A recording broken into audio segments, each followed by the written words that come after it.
Hello and welcome to another Let's Play. Me, GamerWolfSix of Echo Route 65. Before we start, if you're interested in playing this game, you can get it free on itch.io, and if you want to support the people that made this game and are making other games, then you can go to Patreon. I do $3 a month. So, on the last Let's Play, we went to Jenna's house, saw it is not good there, and came out to her, to try to confide and stuff. And she also used our phone to do something private. And now we walk to the party where TJ is here. And neither him nor his mom knew what was going on here. And right now our mom's calling. Good times that do not give us anxiety, or what was that one thing that was on Dawn Course? It was like an acronym for anxiety that something else is happening somewhere else and you're missing out. Yeah. Well, let's make sure our face is in the right position. And start. Oh god. How in the hell am I even getting bars out here? Fuck this. Yeah, we're past the first minute. I hit ignore and walk past Carl toward the blinding cyan light of the broken entryway. Dude, wait! Chase! I step inside and am immediately greeted with the musky smell of dozens of years of structural decay. Musty. Not musky.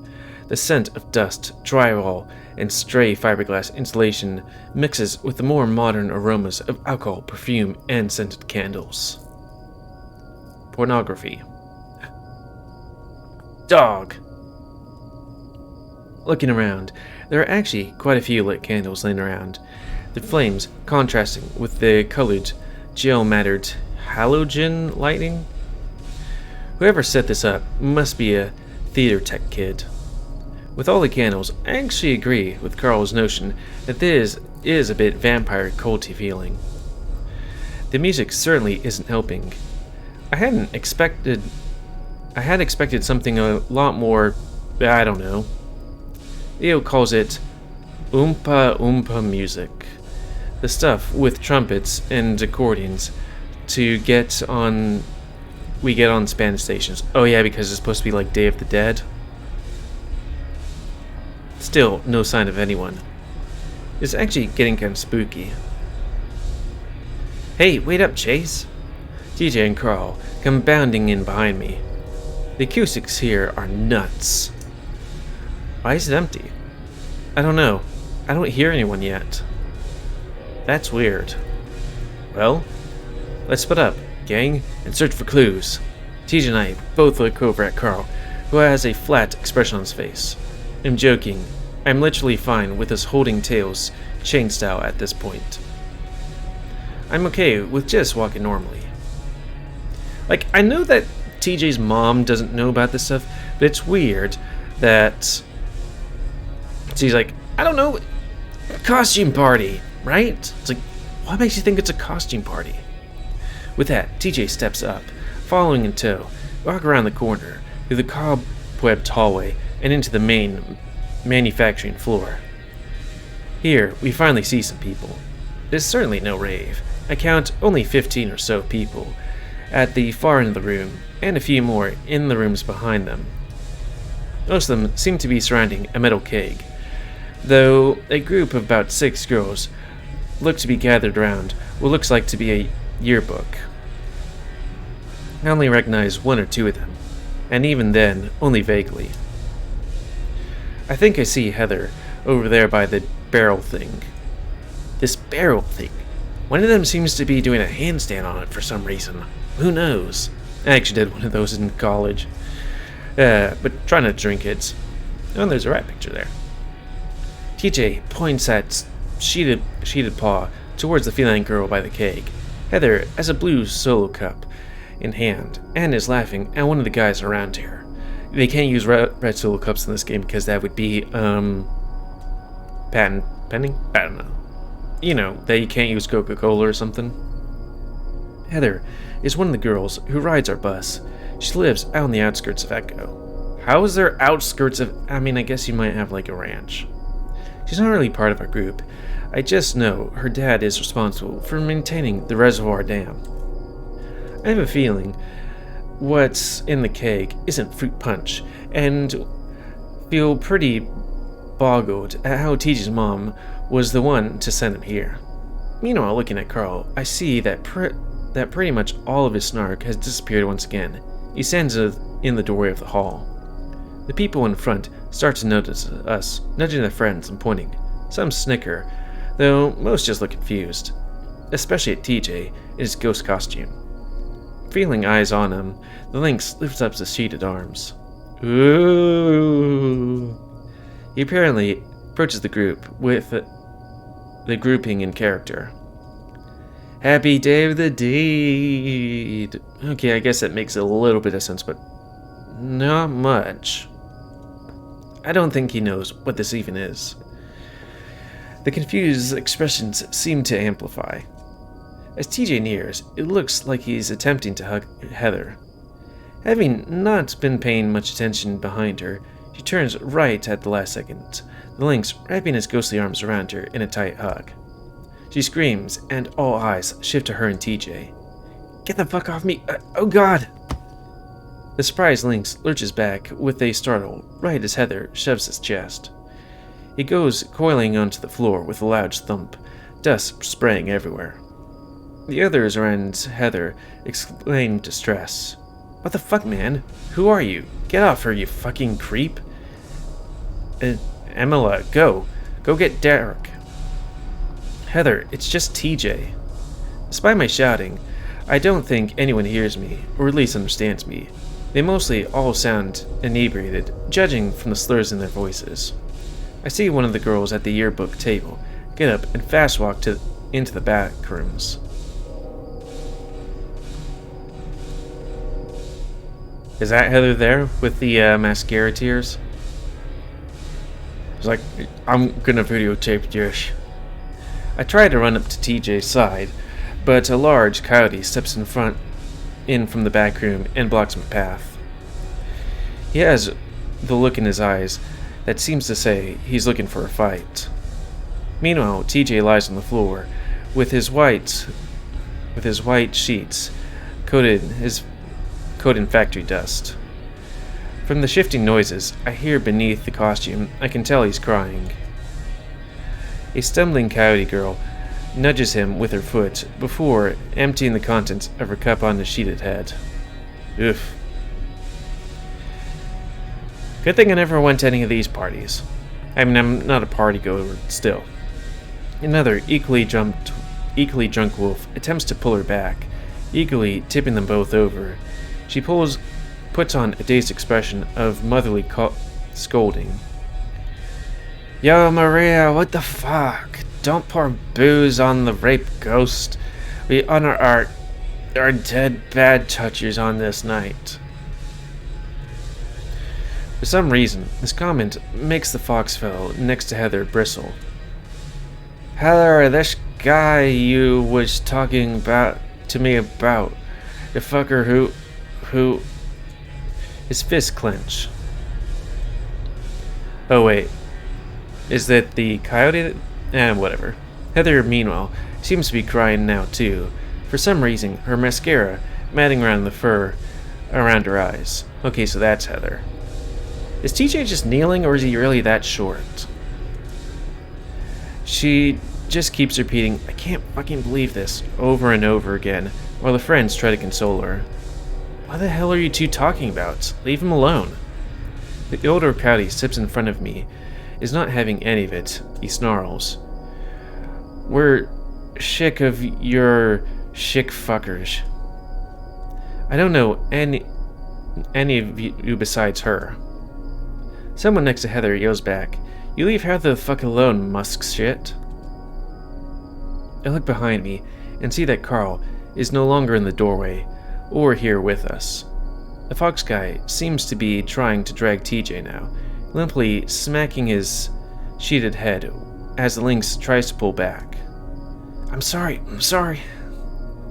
This is a misunderstanding or something. Fuck. Leo, are you here?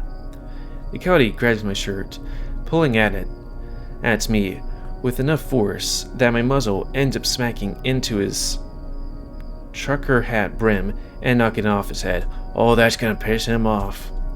I managed to swat his paw away, though not before one of the girls screams in my direction. Oh my god, he's attacking Derek! What the hell? No, I'm not. With Derek snarling at me as he recombobulates, I weigh my options. I legally don't know how to fight, legitimately. I'm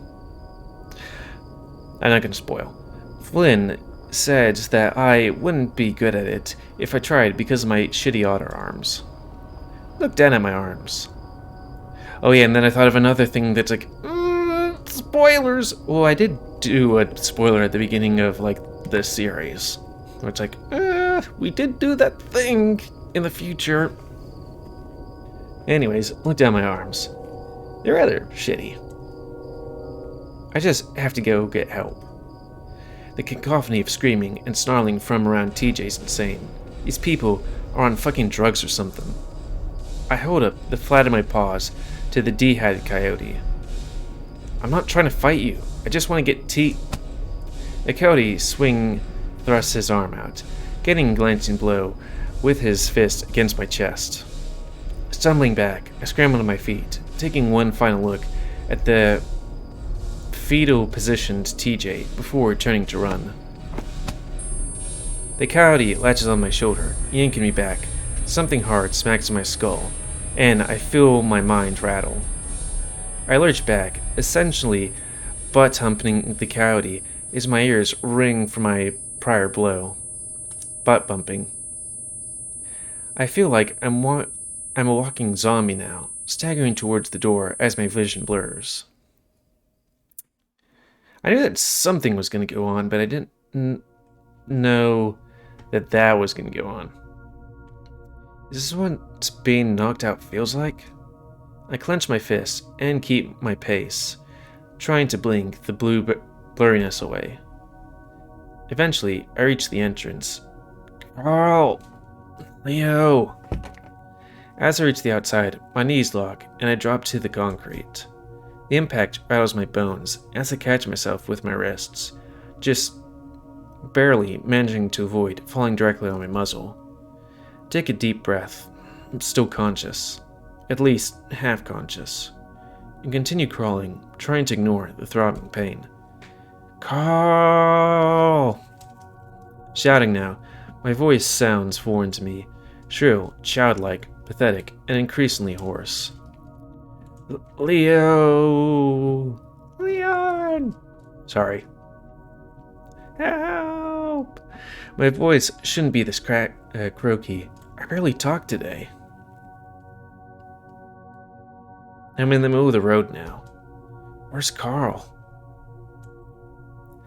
I should get out of here before a car comes. I pull my arms along the asphalt, feeling my skin scrape beneath my fur. I want to stand, but I'll probably just fall again. And so I keep crawling, rolling into what seems like some sort of detention basin? Detention. Okay. I stare up at the sky, fighting the sudden fatigue and grating my teeth through the pain.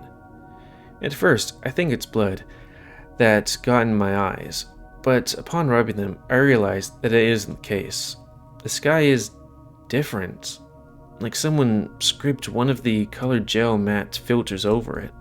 What the hell? I rub my eyes again, attempting to focus. I can't stay here. TJ's in deep shit. Those idiots, those assholes. Sucking in a sharp breath through my teeth, I raise to a stand, praying my knees don't lock up again. Find Carl, find Leo. I stumble out of the detention basin, feeling packed soil underneath my feet. A dirt road. Looking behind me, I realize I must have crawled farther than I thought. Parsons looks over a mile away? It can't be right. I see a van ahead. It looks rusted and old, but there's a light on inside. I step stiff-leggedly down the road a ways, reaching the bend where the vehicle sits. The same redness that the sky is tinted with pulsates from the interior. I try to speak, but no words come from my throat. It's like a dream. I want to do the rational thing and announce myself, but I can't. I move closer, peering into the dusty back window. Inside the window is another window. And in that window, a little red dot in the corner, flashing on and off. In the window, within a window, there's a writing, flashes of fur, contorted and undulating in constant, restless motion. Ooh. Something is trying to hold it in place. I hear a clap and a cry. Oh, Badawoo? The clapping continues louder now, rhythmic, yet singular applause. This is what you want, says the voice that cried. I stare, slowly finding the will to speak. No, I need to help my friends. Do you know where they are? The voice shifts some, more urgent. We heard gunfire coming from the town. It's real bad. Gunfire? I didn't hear anything. Please, help me find my friends. I can't find them all now. We need to go. They're lost. No, they're not. I'll keep looking. I'll keep looking myself. Just going in circles. I feel tears well in my eyes, a lump in my throat, containing a cocked sob. Please. The van's back door is open. I'm standing too close, and they push me onto my back. The red light is gone now, replaced by darkness, shifting shadows within. I see them now. Tarantulas. Their 8 legs fuzzed with white and rust-colored stripes. They're on me with haste, 2 of them, one on each of my arms. They bite so hard, so quickly, I can't yell. They pull and tug at me on another pair of my legs.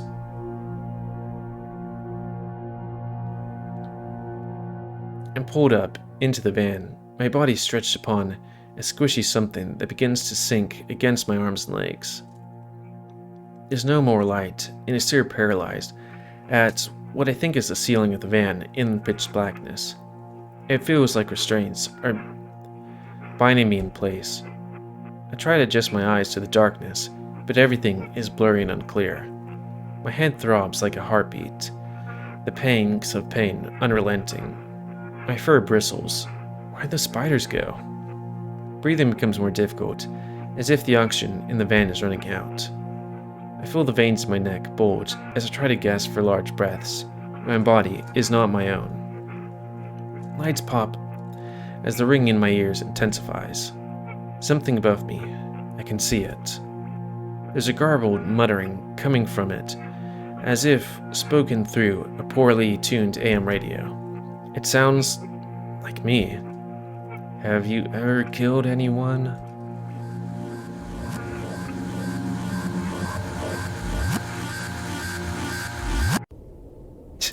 I could see 2 eyes there, but then I looked to my right and was like, and there's a bit of a face there. My eyes are wretched open. I'm being dragged. Realizing I have control over my basic motor functions now, I saw my foot down, staggering free of the grasp and pushing myself against the doorway. I raised my fist defensively, my eyes adjusting to the light. It's Leo! Help! Well, so you look different. Like, more different. Chase! The red wolf seers gobsmacked at me. Puta madre, otter. I lower my paws, trying to getting a sense of where I am. That same musky smell means I'm probably back in Parsons, in front of what looks like an old first aid center of some kind. To think that workplace accidents at these sorts of places were so common, they need one of these. Meanwhile, Leo is gawking at me, his eyes tense, searching. I look down and notice his knuckle fur is matted with dried blood. I swallow, clearing my throat.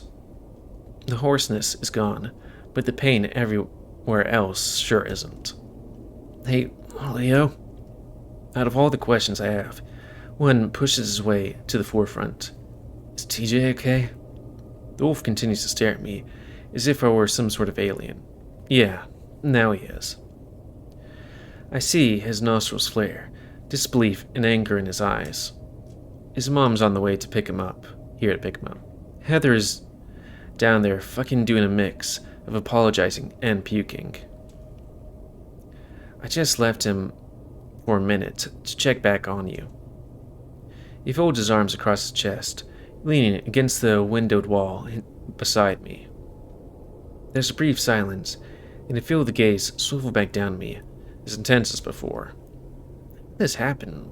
Why are you two here? Leo's accent is thick now, as he tries to speak faster than he can process the words in his head. Part of the question has me concerned, though. Just you two. Where's Carl? Just you two? Where's Carl? He was with me before. Well, before that dick with the trucker hat hit me. I see Leo's jowls rear back with a silent snarl. He looks down the hallway. He starts to shout at someone named Emilia, though I quickly realize he's speaking Spanish. A feminine voice down the hall retorts, also in Spanish. Leo looks back ahead and grunts, closing his eyes for a moment. Rather than suddenly, they reopen, the big wolf turning to me. Wait, you said Carl was here? I nod, then regret it because my head feels like a mashed apple. I haven't seen him since lunch. He was. You told him you weren't doing anything today, but Flynn told us otherwise. Leo didn't actually look surprised at the reveal, though visible guilt hangs heavily upon his usually confident face. He doesn't immediately respond, instead staring at my battered self in silence. My phone vibrates, though when I check my pocket, it isn't there.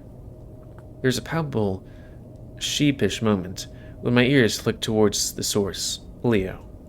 The wolf blinks, then awkwardly hands me my phone from his own pocket. We had to call TJ's mom.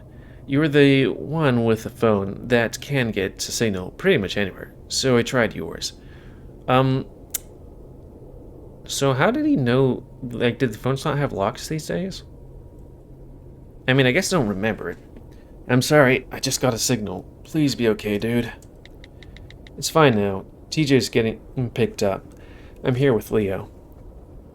Hear the sound of someone fiddling with his stereo, and an auxiliary cord on the factory floor. Some arguing about music choice ensues. It seems that some people are still around for the party after all. So, what do y'all remember, out of curiosity? I don't have amnesia, Surlax, whatever your name is. I felt the back of your head. Puchita. You've got a welt the size of a goose egg. I reach up and run my fingers over my scalp, the bump rather prominent. Alright, well, I regale him with the events of the night up to TJ's bullying. Those townie shits were saying you two were pushers trying to harass Heather for some debts? Fucking what? Yeah, I don't know. Otter. Fuck. I kept calling for you. He looks surprised, then scowls at the floor or between his feet. It's interesting. They seem... I don't remember them being very many emotional changes, so I guess this one is a bit farther in the thing, because they do seem to have quite a lot more emotional change. Actually, they might have had changes in... No, they did have emotional changes. It's been a little bit of time. I should have been there to protect all of you. It seems like someone won the battle or an aux cord in the other room as the music starts up again. Yep, still vampire culty. Well, My guy hits her hard. The sky turned red for a bit. Leo's eyebrow raises some.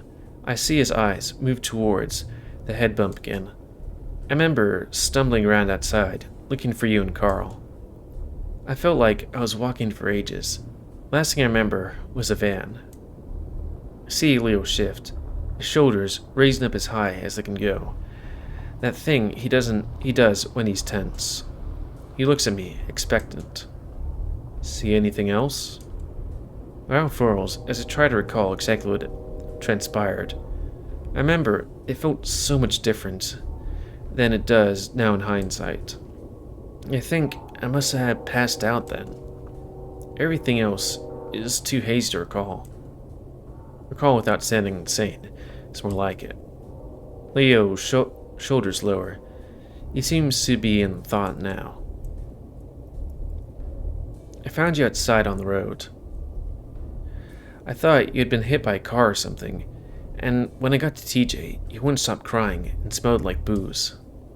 Not that I'm trying to sound like your mom's, but you had me crazy worrying. He rubs at his raw knuckles. Got into it with that fox after that. It'd been a weird night. Why are you even here, man? He's taken visibly off guard by that question. The people here are freaking nuts. He sighs, then slowly lowers himself to a sitting position against the wall on the floor. He motions for me to do the same next to him, and I do, dusting away the leftover broken glass. First, though, a few people from the football team were going. Also, this one person invited me, and I wasn't going to tell them no. I'm about to ask him who it was, but I'm interrupted fairly quickly. So I guess this weird text a while ago was Jazz and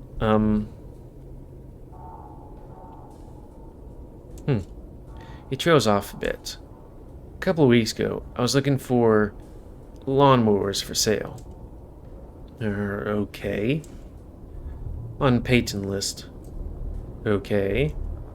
And I was bored, so I clicked around a bit.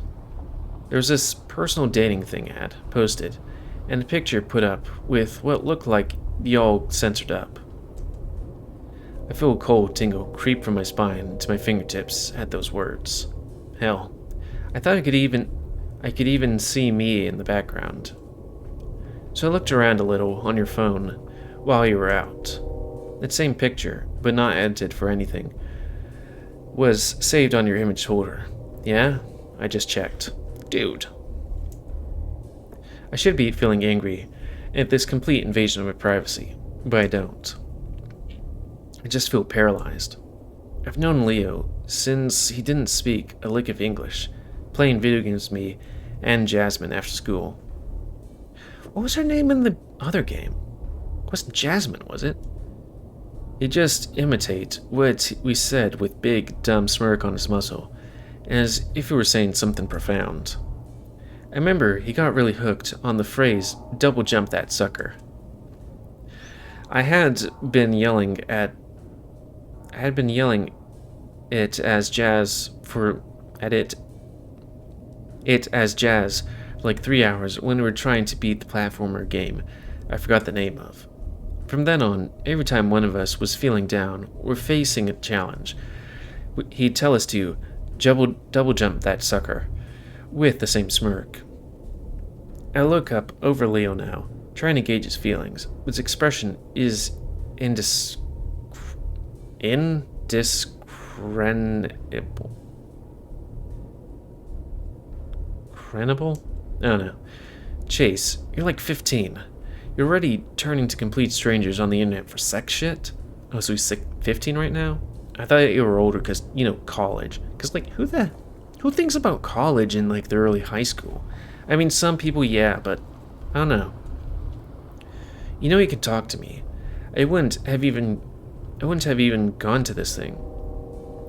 Which would explain why they had enough time for a relationship. Because, if they're going through high school and then, they break up, how much time they have? Maybe a year? I mean, a year's of time. Maybe months? But it's 15, that's a good couple of years. Just to our surroundings, two girls I haven't seen before walk by us in the hall, without even a passing glance. Looked down, staring at my paws. I went from having the chills to feeling like my face is on fire. I tried messaging you earlier, remember? You said you're busy and never responded back. Leo's eyebrow furrows, and he roughly pressed his fist against his forehead.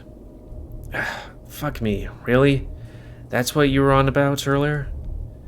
I thinned my lips, looking at him tentatively. Yeah, really. Shit. What were you busy with? The wolf gives me a sidelong look, a tentative expression tugging at his jowls. Don't change the topic, Otter. I'm not changing the topic.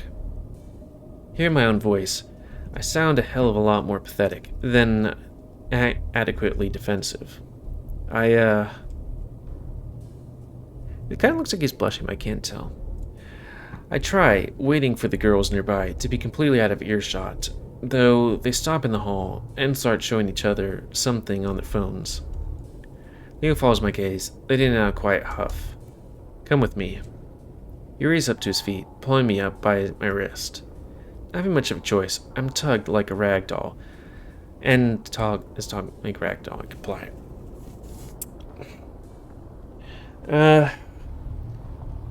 We're out of time, but I feel like we're still kind of in the thing, so we might just keep going. Winding away through the remnants of the partygoers, I fail to recognize anyone. One or two say hi to Leo as we pass, though most outright ignore me. I'm increasingly self-aware of how plain I look, in contrast to the ripped, plaid-donning, pierced-faced, and spiked-haired crowd. Ripped, plaid-donning. I have no idea what that is. The t-shirt and cargo shorts must not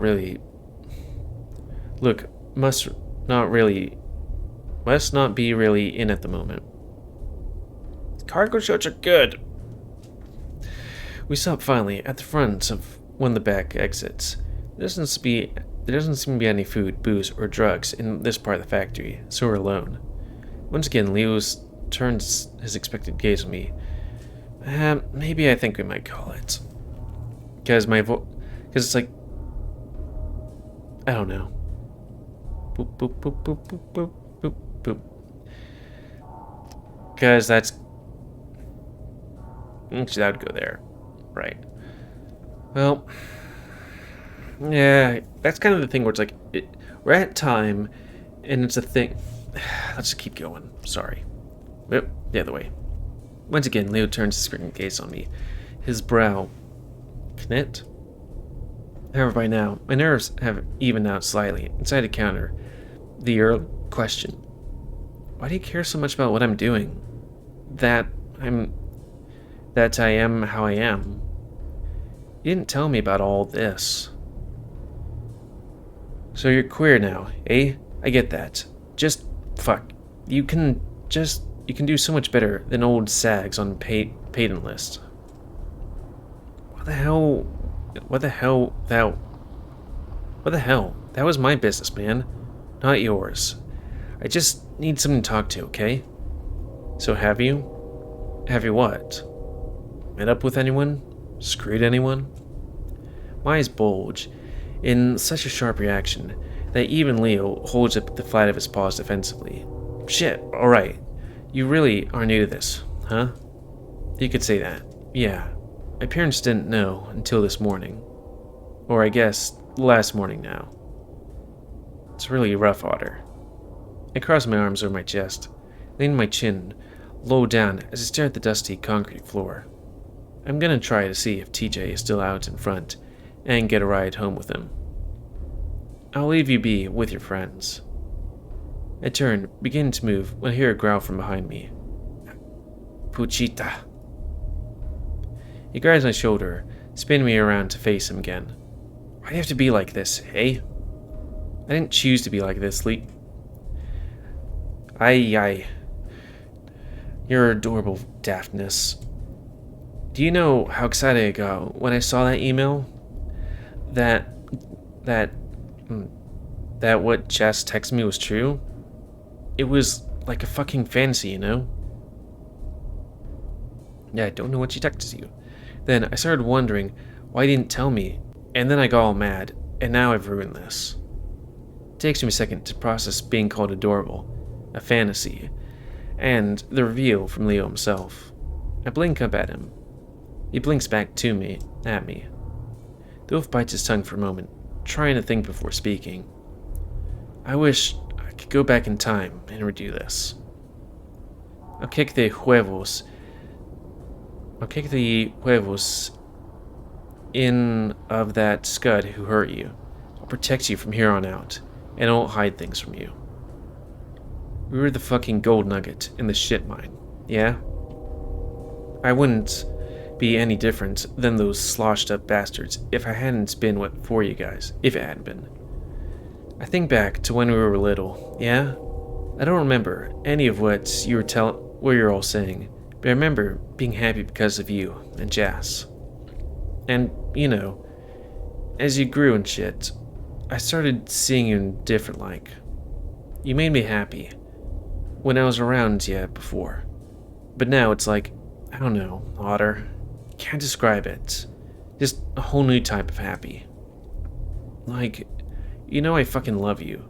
But I love you, you know? So, final point. Don't fuck strangers on the internet. My face starts to tingle, my heart thudding so loud in my chest, I'm sure Leo can hear it. I inhale shakily. This can't be happening. I must still be dreaming. I cut off as I spy an awkward young shadow leering in the doorway, something bulky in his paws. Leo notes my shift in attention, turning about face to the figure. I see his muzzle tense beneath his t-shirt.